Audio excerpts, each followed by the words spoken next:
Well, thank you very much, everyone. This is a great honor. And I see you have social distance on your mind, and that's a very good thing. Jovita, congratulations. Tremendous job you're doing. I want to thank everyone for being at the White House, a very special house, a very special place, no matter where you go in the world. I love the White House, and being here in the East Room of the White House in particular, where so many important functions have taken place over the years. And today we're really celebrating American workers and small businesses, and we've done a job for you, and we're going to make it so as we open up our country, you're going to be in good shape as opposed to be either losing your business or how do we get some people to work here, especially since your employees were so good over the years, and those are the ones you wanted. So we made that possible for you.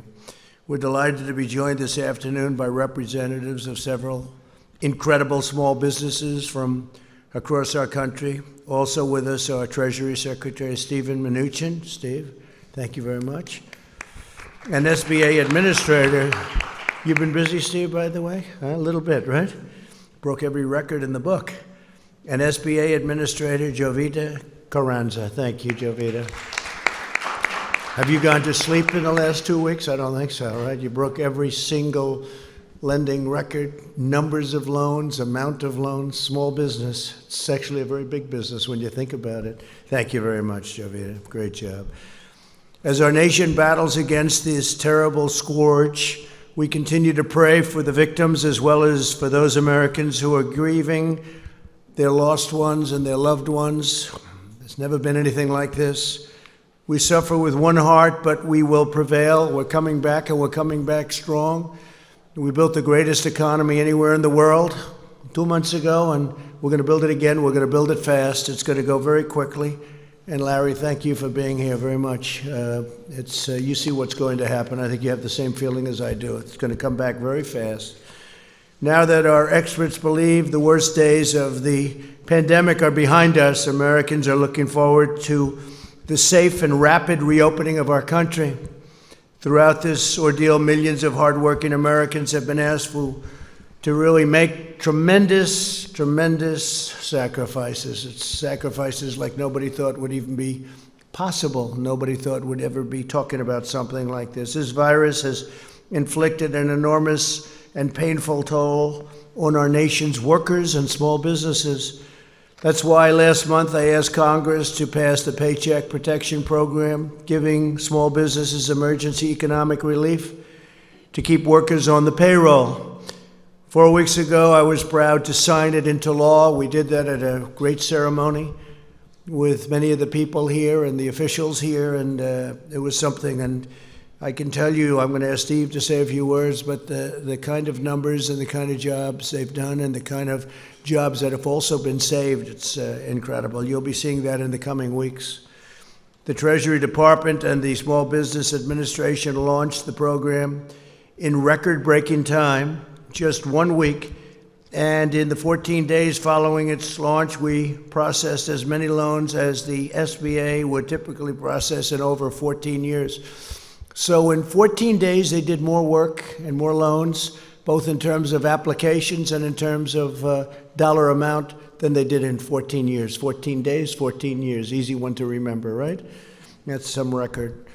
The first round of funding provided more than 1.6 million small businesses with over $340 billion so that American workers can retain their jobs, receive their paychecks, and help our economy take off quickly once America reopens for business, which is happening right now as we sit. We're going to be all set. You all ready?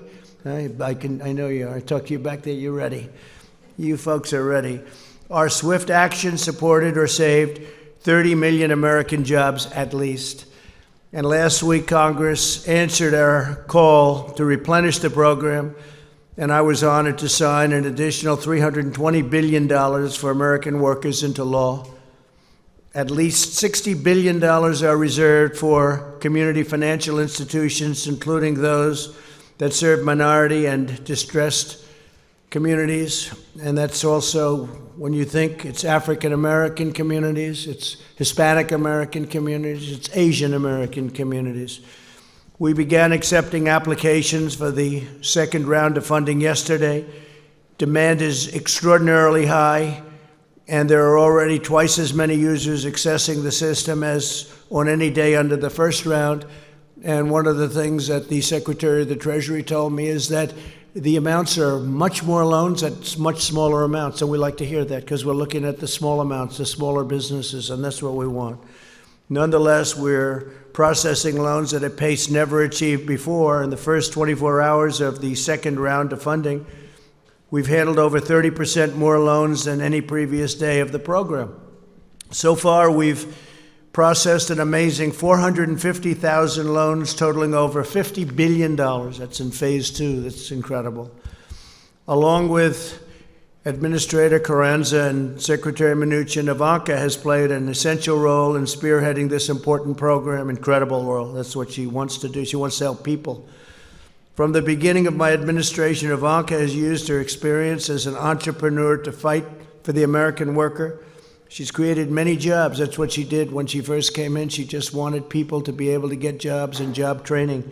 Went to the biggest companies anywhere in the world that are located in our country, and they would take hundreds of thousands of people and train them. And I think you got up to almost 15 million people, right? 15 million. She started off with a goal of 500,000. She wanted to get 500,000, and she is now on almost 15 million people. And I'd like to ask, if I might, Ivanka, to say a few words as to what's exactly happening today, what's happening over the next week, and what her views are for what's going to happen over the next period of time. It's going to be something I think it's going to be very special and bigger and better than anybody really understands. Let's see if I'm right about that. Ivanka, please.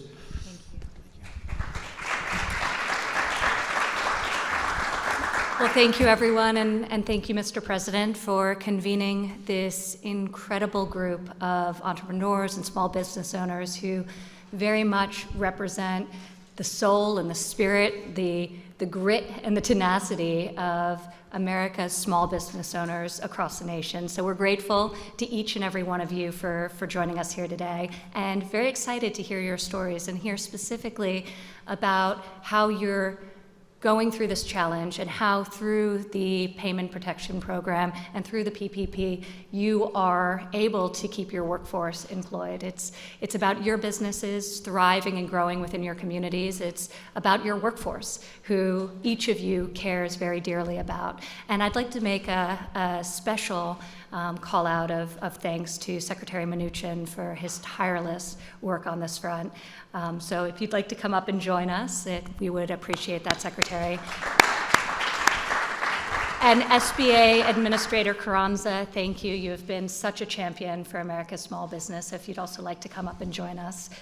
And Larry Kudlow, thank you for all that you do in fighting for American workers. With that, I would like to kick us off by introducing Amy Wright to come up to the stage and share with us a little bit of her story. She has created an amazing business that stemmed from personal experience and very much her heart, and it's been an honor getting to know you, Amy, as you really embody the spirit of small businesses around this country. Amy, because of the PPP program, was able to rehire the 120 workers that she was forced to lay off. And now those workers, all of which have some form of disability, are able to bring cheer and bring comfort to your clients as you're serving them. So Amy, if you'd like to come up and share your story. And Michael, her great colleague, is here today as well, who could share his perspective. Thank you, Amy.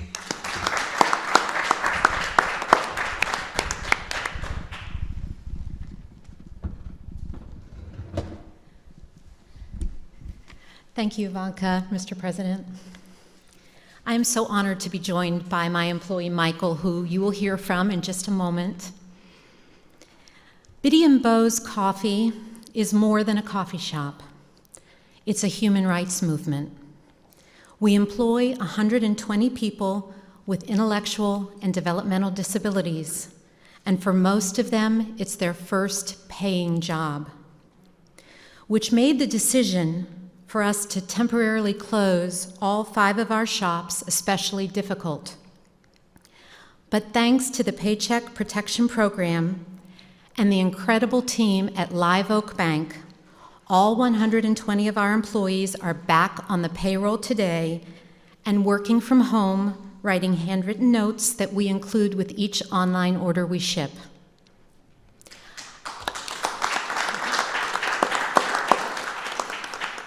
I know everyone is ready to return to normal, but I believe it's time for a new normal, one where people with disabilities are valued, especially in the workplace. As a recipient of the PPP loan, we will continue to take up the charge and help everyone, especially people with disabilities, pursue the American dream. And Michael, would you like to say? Sure. I just hope this thing isn't too big for me. So to you, President Trump and Ivanka, thanks a lot for inviting us. Thank you, Mr. President, for having us.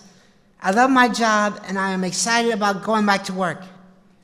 At Beanbo's, we like to use the phrase called not broken. That means me and all my amazing coworkers are not broken, and we have lots to offer. I know the great country of the United States isn't broken either. So on behalf of myself, Megan, and Amy, and all the employees of Beanbo's, thank you for inviting us over. Thank you very much, Michael. You guys are our family. Love you guys.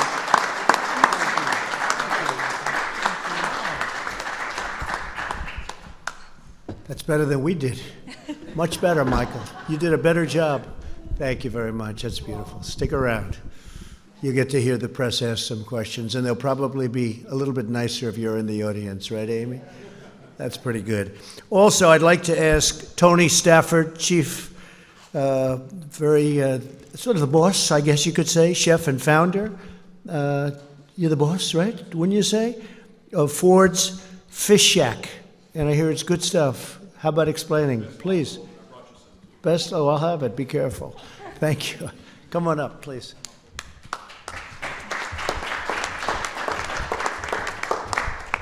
Thank you. I'm here representing, well, thank you, first of all, for inviting Mark, my great employee, with us.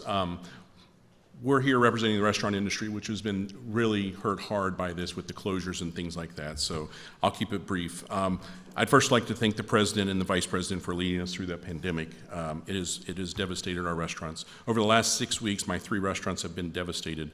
Dining room closures, had to furlough over 100 people. That was an incredible hard phone call to make about 6 weeks ago and tell the employees I've never had to lay off a single employee that I just don't have a space for you. We just don't have, the restaurants are closed, and it was just extremely hard, and it was very emotional, and it was one of the hardest choices I ever had to make. So it was tough, but I promised every employee we would do our best to bring them back, and we would fight every day, tooth and nail, to get them back into the restaurants and be successful like we were the 10 years before all this terrible stuff happened. And now with the help of the PPP loan and the success of the PPP loan that we were able to get, I'm going to be able to keep that promise and bring every one of those employees back. So thank you, Secretary Meduncha. Thank you.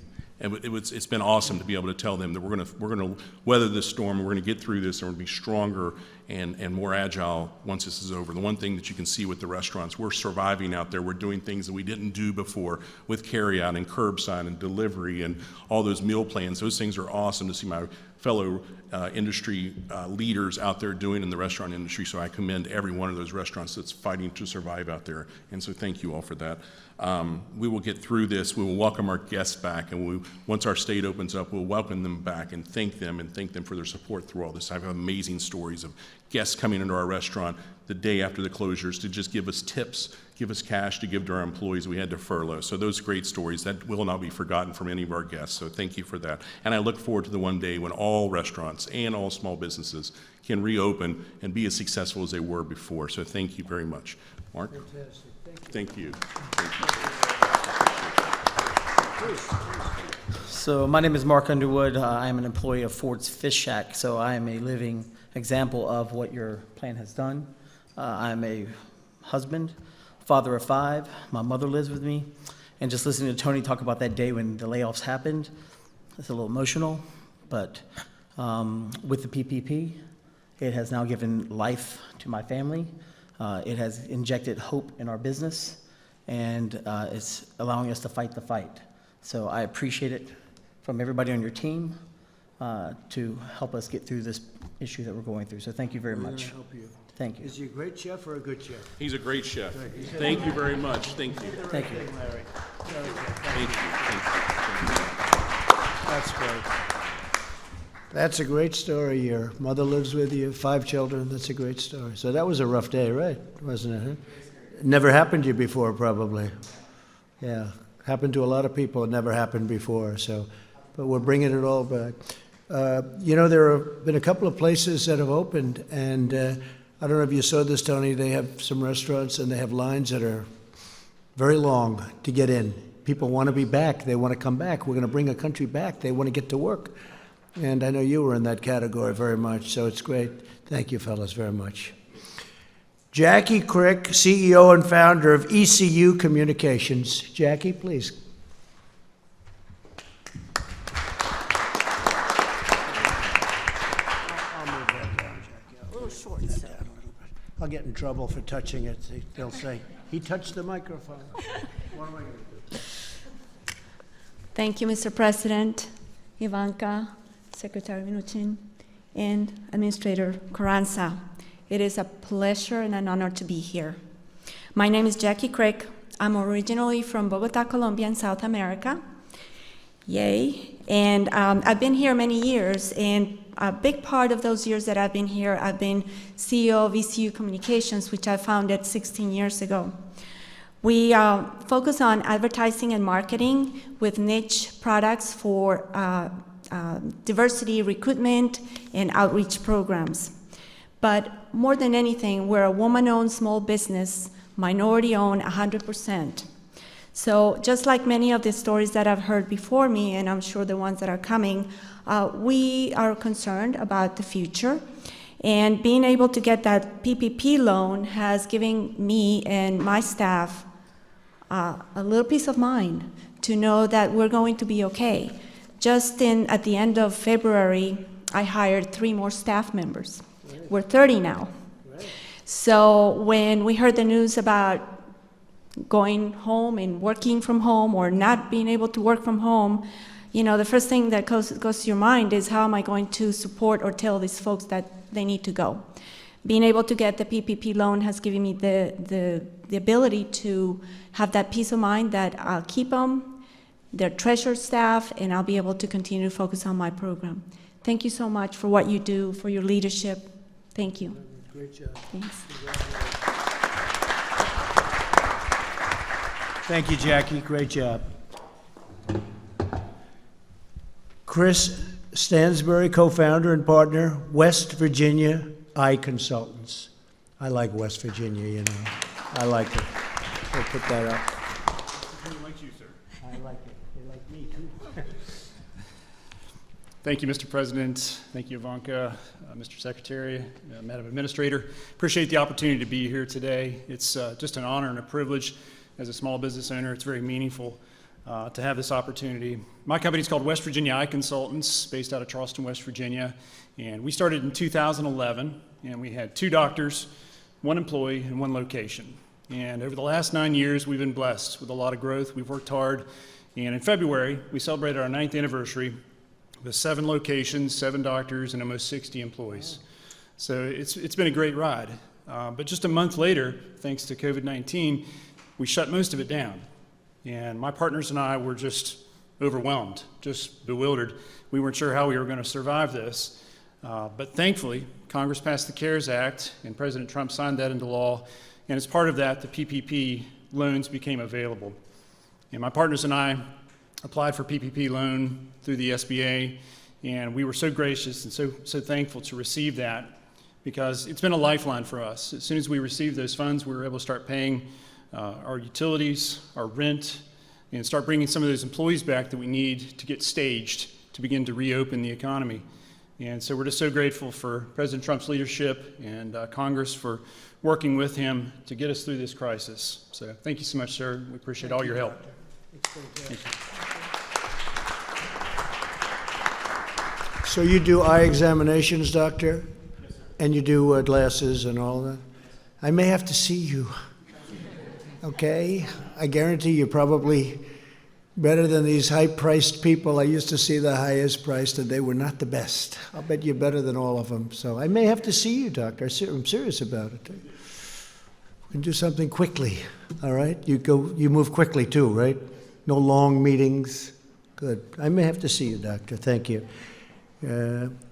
Tissa Clark, President and CEO, J.D. Clark Professional Services. J.D. Clark. Hi.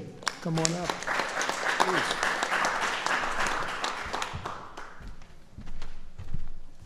Thank you, Mr. President, Ivanka, Mr. Secretary, and Madam Administrator. I am Tissa Clark, President and CEO of J.D. Clark Professional Services. I am a general contractor and property maintenance manager for the affordable housing, hospitality, as well as our government agencies, particularly our nonprofits. Most of my employees are the underserved, underemployed, or unemployed. And having the opportunity to be able to apply for a program such as the Paycheck Protection Program allowed me to keep those individuals employed. As a small business owner, my company is based out of Prince George's County, Maryland, and I've been in business for 12 years. And as a small business owner, we never want to fire or lay off, and even to the extent of ourselves not receiving a paycheck. And so I forgoed my paycheck until I could get funds. And so now with the funding that we received via M&T Bank on last Monday, it has allowed us to continue to pay our staff and for even myself as the business owner to once again take a paycheck. So this program is phenomenal for our small businesses. Also, as a side note, Madam Administrator, I did also apply for the Economic Injury Disaster Loan, and I did receive my advance on Tuesday of last week. So these programs are very critical for the small business community, but I do believe that we as small business are strong and we are resilient and we will bounce back. Thank you. Have you ever thought about running for office? You could do it very easily. Huh? You are something. That's a very good job. Thank you very much. Luke Bernstein, Executive Vice President, Chief Retail Officer, and Chief Communications Officer for Orrstown Bank. Come on up, Luke.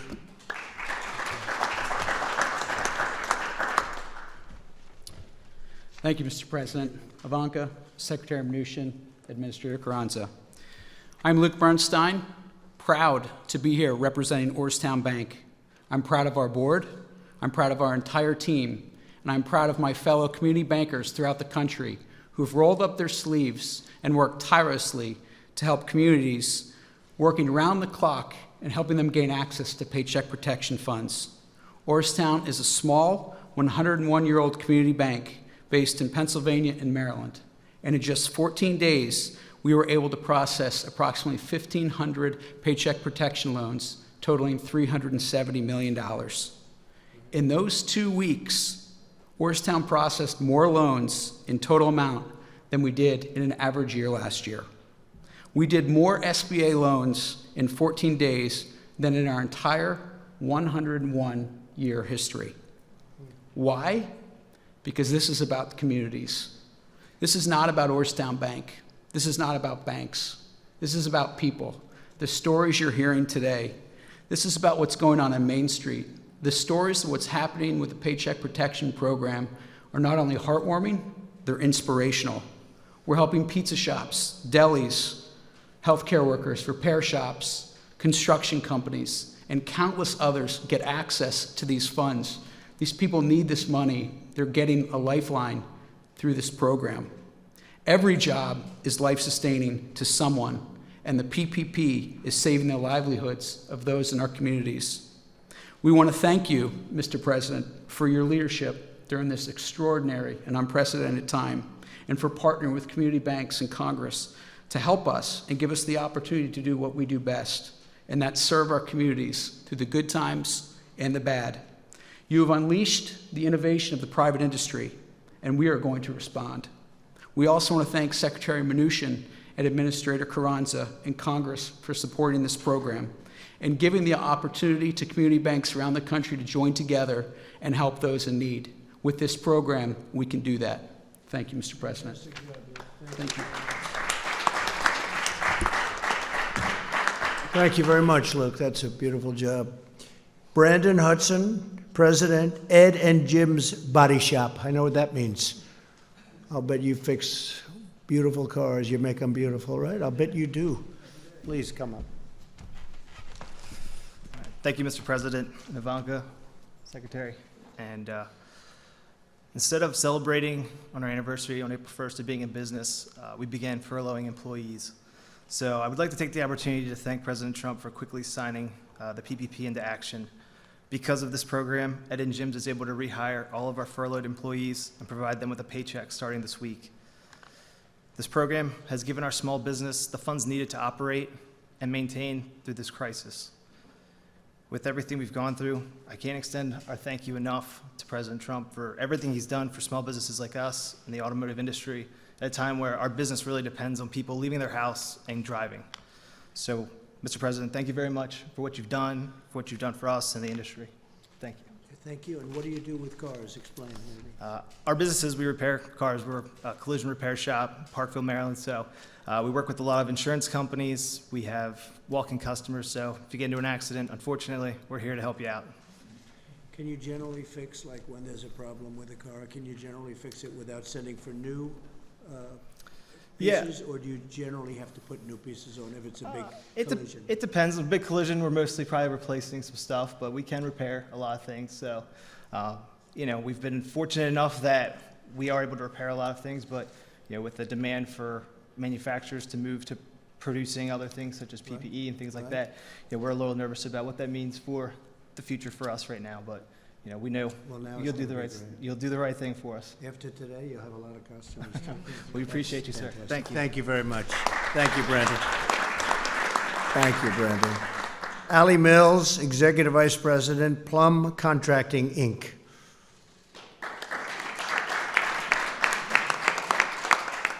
Would you like to have, come on up here. He was so good. Put that mask on the way you had it.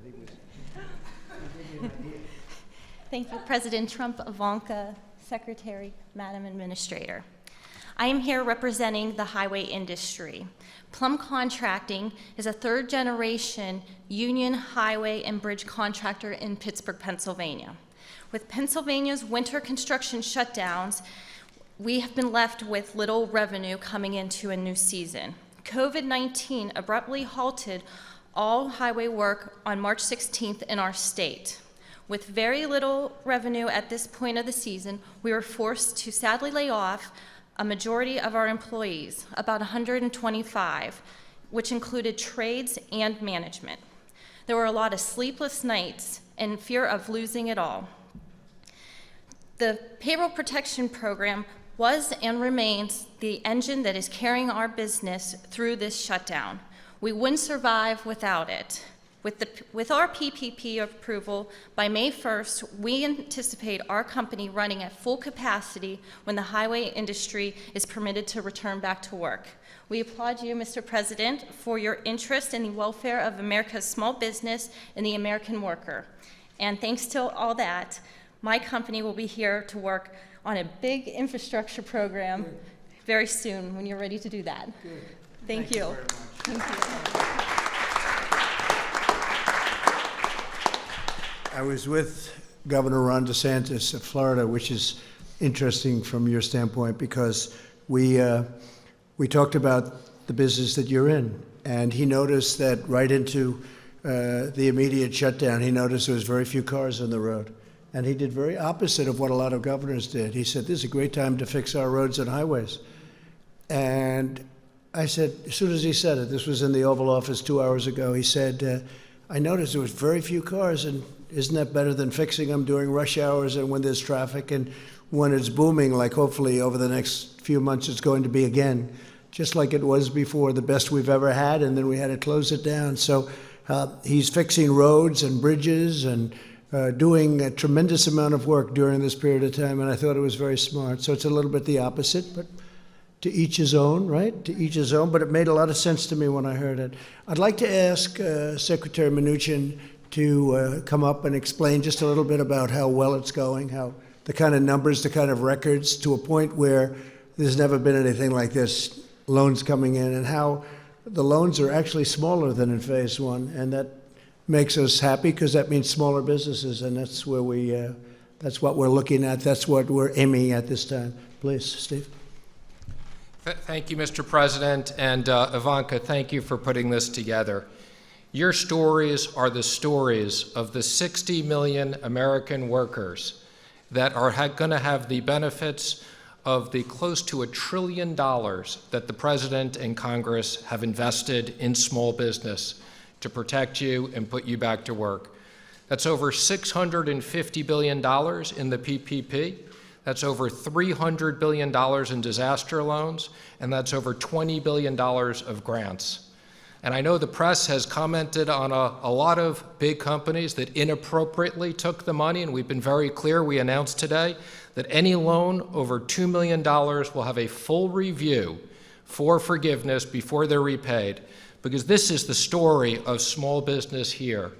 And I am so pleased to see how this is working. So thank you, Mr. President. I'd also just like to comment, we're going to be up to close to 120 million of direct deposits in checks for the economic impact payments. If you have not received it yet, please go to irs.gov, get my payment. We made some corrections to the website over the weekend. Please go on and check your payment. If you haven't received your payment, upload your information so we can get you the money. The combination of the direct payments, the PPP, the disaster loans, and enhanced unemployment insurance is the investment that the President has made in American business and American workers. Thank you, Mr. President. Thank you very much, Steve, very much. And on the enhanced, thank you. And Steve, on the enhanced payments, we're really looking to the state to give that out. And unfortunately, some of the states have very old computerized equipment from many generations ago. But they have the money to give out, and they'll give it out as it comes, and hopefully they'll be able to do the job. Some states have been very efficient, and others have had a hard time, but you'll work with the ones that have had a hard time. But we rely on the states, and we are relying on the states to get it out as quickly as they can, considering especially some of the equipment they have. Maybe now they'll be able to buy new equipment, right? When we get all finished, we'll have nice new computerized equipment so they can do it. With that, if you'd like to ask a few questions, I think this would be a good time, because with these incredible people, this is the media. You've heard me talking about it on occasion, seldom, right? But on occasion. And I think with you in the room, I have a feeling that they'll ask me much nicer questions. They'll tone them down, right? And thank you for the apology. I appreciate it. That was very nice. Yahoo. I appreciate it. It was very nice. Yeah, go ahead. Jim, go ahead. Yes, Mr. President. Today, the U.S. hit a grim milestone of 1 million cases of the coronavirus. Back in late February, you predicted that the number of cases would go down to 0. How did we get from your prediction of 0 to 1 million? Well, it will go down to 0 ultimately. And you have to understand, when it comes to cases, we do much more testing than anybody else. So we could go to some of these other countries, you know, as an example, China. If you test, you're going to show many more cases. So we're doing more testing than any other country in the world by far, which we just discussed over in the Oval Office.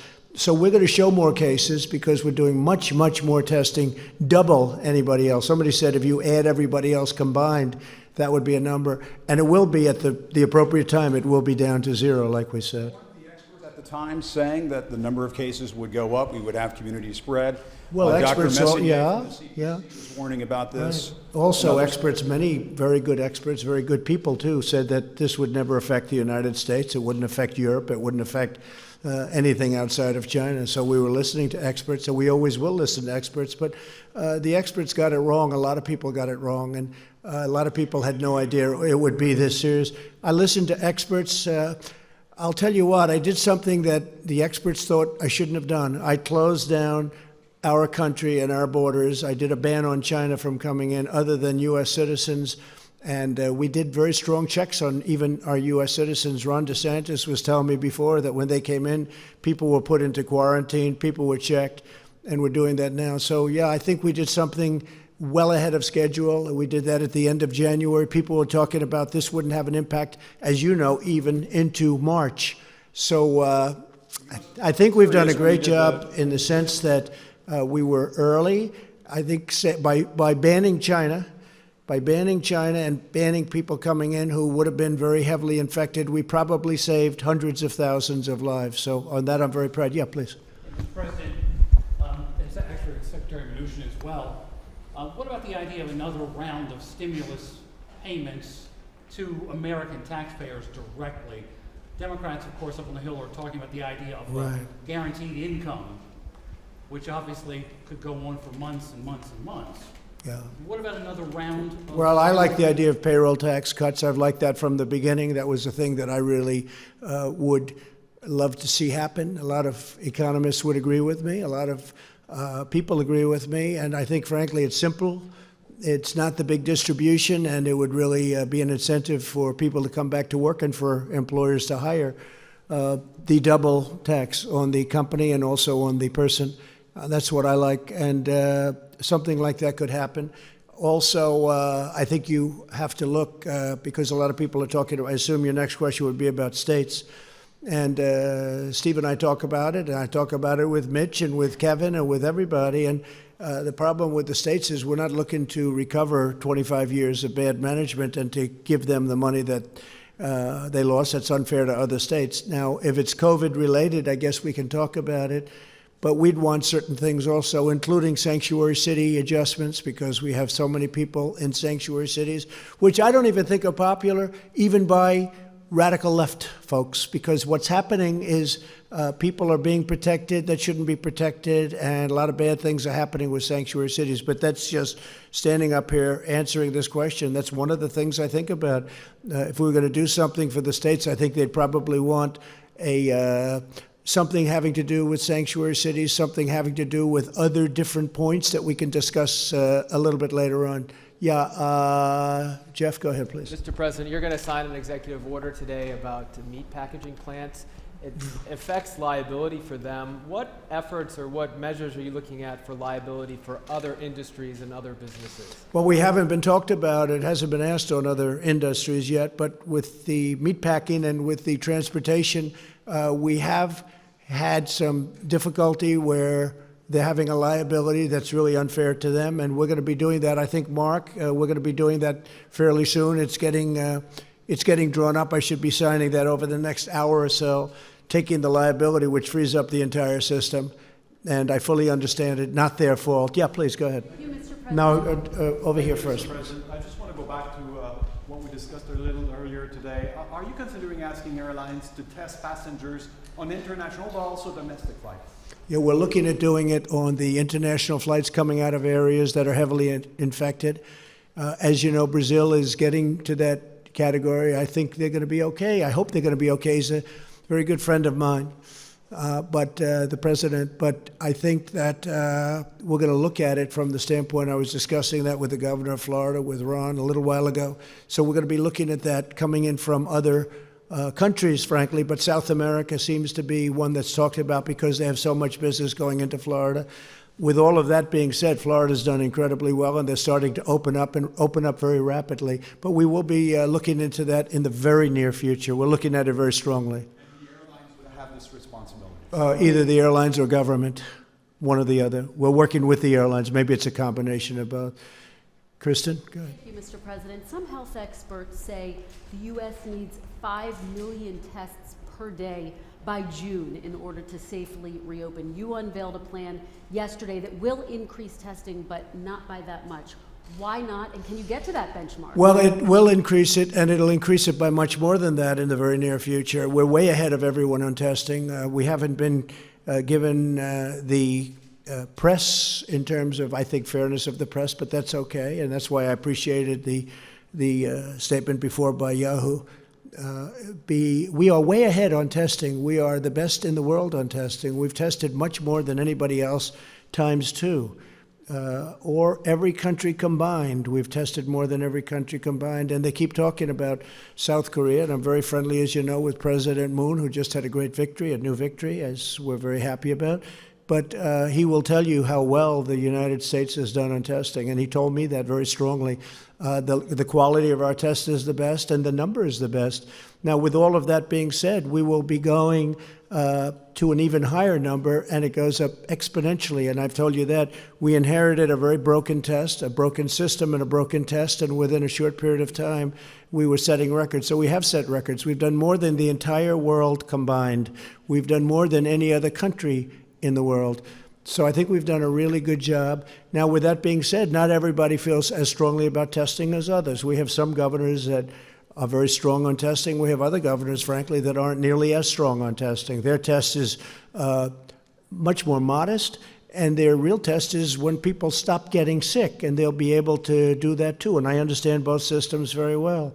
But we're going to maximum testing, even though some people won't even want to use it. I hear you saying you're confident you can surpass 5 million tests per day? Is that? Oh, well, we're going to be there very soon. If you look at the numbers, it could be that we're getting very close. I mean, I don't have the exact numbers. We would have had them if you asked me the same question a little while ago, because people with the statistics were there. We're going to be there very soon. We're really doing, I mean, I watched your report on NBC today, and it was an incorrect report, because we're really doing a great job on testing. Unfortunately, the administration, the people that work our government, hasn't been given the kind of credit that it deserves. Last month it was about ventilators. Now we have so many that we're able to give them to Italy, France, Spain. Other countries have been asking us for ventilators. We're making over 150,000. We've distributed thousands and thousands. New York is in great shape with what we've done, as you know. New Jersey's in great shape. We spoke just recently, Ivanka just spoke with the governor, and they're in very good shape with the ventilators. I mean, everybody has, and most of them have far more than they'll ever need. They're starting to send them back. So nobody went without a ventilator, and yet if you read the media from a month and a half ago, it was all about ventilators, and ventilators are tough. That was a tough thing, but we should be very proud of our country. We took assembly lines and they converted from cars and other things into ventilators, and the job that we've seen has not been seen since World War II. What they have done in terms of the manufacture of very high-grade ventilators is amazing. So now we don't hear about that. And I noticed that the testing is starting to die down, because we now have the best testing anywhere in the world by far, and we have more. And that's a good thing. That's a very good thing. I'm happy about it. We had a call yesterday with governors, and I will say that I'm sure many of you were on that call, even though you shouldn't have been. They shouldn't have been, Amy, but they were. I wonder how that happened. But you heard the governors were thrilled. Now, the following day, if you'll get a Democrat on the call, they'll say, you know, I saw some of them today. They were so thrilled yesterday on a call that they thought it was a close call. And today they were good, but they weren't the same as they were yesterday, because that's the business. They want to try and win on November 3rd. But we're doing a job the likes of which nobody's ever done. And I'm not talking about myself. I'm talking about people in the Army Corps of Engineers, where we built hospitals, where we built thousands and thousands of beds all over the country. New York, what we did was incredible. 2,900 beds in a matter of days. What they've done is so incredible. And FEMA, what they've done. And the doctors and the professionals and all of the people that you see me with all the time. You know, these are great people. And they've really done a great job. And now our country's opening up again, and I think it's going to be very, very successful. I think that, I mean, Larry is here. We talked about it, and we talk about it all the time. I think that third quarter, it's obviously a transition quarter, but I think it's going to be okay, maybe better than okay. Larry thinks better than okay. I think even more so than I do. And then I think fourth quarter will be great. And I think next year is going to be a tremendous year for this country. Jennifer? Yes, on the PPP loans, can you say who's going to be responsible for that review that Secretary Mnuchin mentioned on the loans above $2 million? Who exactly will be responsible? The SBA will be responsible, and they have a team of people. They'll bring in additional people, And again, I want to assure the American public and the American taxpayers, we will make sure that these certifications were done accurately, or the loans won't be forgiven and there will be liability. Mr. President, Mitch McConnell today told some Republicans on a phone call that he does not want to fund infrastructure in a coronavirus stimulus bill. Do you have a reaction to that? I think Mitch is looking at it, as I do, to an extent, as the infrastructure. He likes infrastructure, we all do. We have to rebuild our country. $8 trillion has been spent. I wasn't in favor of it, I can tell you that, in the Middle East. $8 trillion, think of it. And yet you wanted to fix a pothole in a roadway or in a highway in this country, and you didn't do it because they didn't have the money, because so much money was spent in the Middle East. Well, that's, as you know, a whole different story now. And we want to do infrastructure, but a lot of people, a lot of the Republicans would like to keep that as a separate bill. So we'll see how that works out, Jennifer. We'll see. Yeah, please. Mr. President, you said at the top of your remarks that you feel the worst of the pandemic is behind us. But without a treatment, without a vaccine, and states now reopening, how can you be so sure? Well, I think that, like other things, hopefully we're going to come up with a vaccine. You never know about a vaccine, but tremendous progress has been made. Johnson & Johnson and Oxford and lots of good things. You've been hearing the same things as I do. Tremendous progress has been made, we think, on a vaccine. You always have to say think, and then you have to test it, and that takes a period of time. But a lot of movement and a lot of progress has been made on a vaccine. But I think what happens is it's going to go away. This is going to go away. And whether it comes back in a modified form in the fall, we'll be able to handle it. We'll be able to put out spurts.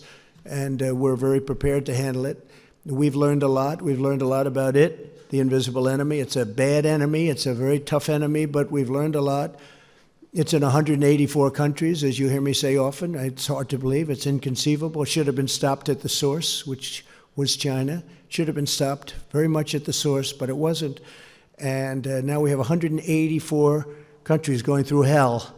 But I think that a lot of good things are going to happen, and I really believe that fourth quarter is going to be maybe tremendous, and the next year I think has a chance to be really getting close to record setting. We hope so. We hope we can be back where we were. We had the strongest economy anywhere in the world, and I hope we're going to be back there again. Go ahead, please. Yes, you've spoken about your friend who passed away. I was wondering if you've spoken to the families of anyone else who's lost loved ones to COVID-19, if there's any particular stories that have affected you. Well, I have many people. I know many stories. I've spoken to 3, maybe I guess 4 families. Unrelated to me. I lost a very good friend. I also lost 3 other friends, 2 of whom I didn't know as well, but they were friends and people I did business with, and probably almost everybody in the room did. And it's a bad death. It's a bad thing. It grips onto some people. Now we found out that young people do extraordinarily well. That's why I think we can start thinking about schools. But of course, we're ending the school season, so it wouldn't be you wouldn't be back for too long. I noticed where Purdue University, a great school in a great state, wants to open and have students come in. I think that's correct. Some colleges, I think I saw Harvard wants to have students come back in the fall. I would hope that they'd have students. I think that the whole concept of computer learning is wonderful, but it's not tele-learning. But it's not the same thing as being in a classroom in a great college or a college of any kind, college, university. There's nothing, you can't replace that. So hopefully they're going to be coming back. Young people do very well with this horrible scourge. They do very well. So I am going to see you tomorrow, and we'll have other things to talk about. We have a lot of interesting things. I don't think we should have a news conference today because this is a news conference. In addition, it's a celebration of these incredible people that have done such a good job. And I think we found a couple of stars in this room today. I won't tell you who, but there are a couple. This guy right here is the biggest star in the room, right? We'll all agree he's the big. I vote for you, okay? Great job you've done, and I really appreciate it, too. I appreciate you being here. Couldn't have done better. And of course, Megan and I maybe want to know if you and some of your hostess, staff members, bodyguards, or anybody in your company would like to come to Annapolis to our company. Be careful, that could happen. That could happen. Be careful. We'll have to do that, Amy. I think maybe we could do something like that. You're very good. He's stolen the show, right? Do we agree? Doc, I'll tell you, I'm getting ready with the eyes. Come on with me if you want. Do a quick one.